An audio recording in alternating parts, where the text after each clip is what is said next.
Hello everyone and welcome to Formula 1 2020. Oh my word. I've got the game. They've given me the game. Well, not a full version of the game, but I've got a bit of the game. And today, we are going to sample a brand new handling mode. In fact, I'd go as far as to say this handling mode was made for noobs like me. And it can be found over in that top right on Grand Prix mode. You see, we have new options, everyone. Standard and casual. Now, standard is what we're all used to, but this casual setting is what we're going to get our teeth into today. And you can see from the bullet points that they offer a variety of beginner-friendly options, most notably a steering assist. But what does that mean, I hear you ask? Well, it means that I might be able to finally play the game. No, not that. Well, it means that the assists board is far less complicated, far more simple, and far more helpful. Ideal, in fact, for those people that are perhaps new to proceedings. So to get the full experience, I dug out my very old and very dusty steering wheel to give this a real go as a proper beginner with an input that I wasn't used to see how helpful the steering assist really is. First though, we will look at things without the steering assist, then I'll show you with the steering assist, then I will offer a plot twist worthy of the film Inception that really will blow your mind. But before we get to that, we will watch this footage of me with a wheel that I haven't used for a number of years really struggle to drive the car. I mean, it's quite. I mean, I actually cut out the first corner because it was so bad I couldn't show it. That couldn't be my first my first corner on the F1 2020 game. That had to go. But as you can see here, we're having real trouble getting anywhere near the racing line. It's like I'm repelled from the racing line at times. Really struggling to keep things on the straight and narrow. And as I said, this is me on a brand new wheel that I haven't used for a long time to give the impression of a rank amateur. Now, I know I give that impression anyway, but to really give the impression of a rank amateur. And you can see we are struggling. So let's take a look at how things play out with the driving assist. Well, first of all, I'm delighted to exclusively confirm that Arav makes a return in this game, so I'm delighted for him. That's very well done. No word yet on whether I feature, but I've got everything crossed. Well, everything apart from things that would be painful to cross.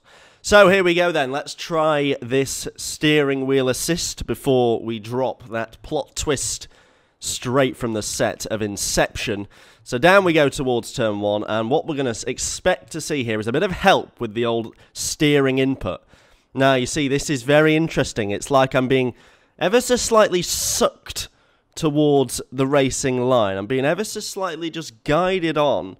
Not so much so that it's horrendous, but it's just does a bit of counter steering when it thinks that I need a bit of assist. But, oh, that's not gone ideal, but that's very interesting because it doesn't steer for you by no stretch of the imagination. I need to accelerate, but it just sort of half sucks you onto the racing line. Just offers the odd little correction if your steering angle's a bit too strong or not strong enough, and it just guides you through a lot easier. This is very accessible, and look now, bottom right, it employs DRS for you. So DRS, it takes out of your hands and does that automatically. So that really is ideal for people like me, because I have enough trouble pointing the steering wheel. Never mind all these other buttons that I've got to end up pressing. So it takes a lot of the demand out of the driver.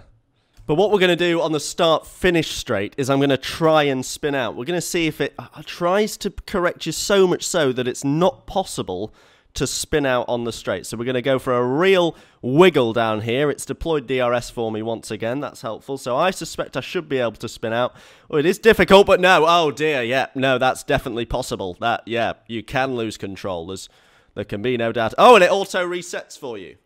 Well, that's something I wasn't expecting. So it just jumps you straight back into the track. Well, that's extremely helpful, I must say. Now we will compare the two. So here we are. Handling assist on the left. No handling assist on the right. And I bet you're wanting to know what I'm talking about when I keep referencing this plot twist. Well, as we can see already, the handling assist is doing a much better job of keeping me on the circuit. That's a very accurate representation there. So it doesn't make it ridiculously easy, because you can see I've made a mess of that on turn 3. But it does just guide you onto that racing line with a little bit of counter steering and a little bit of correction that you don't get usually when you're karting round.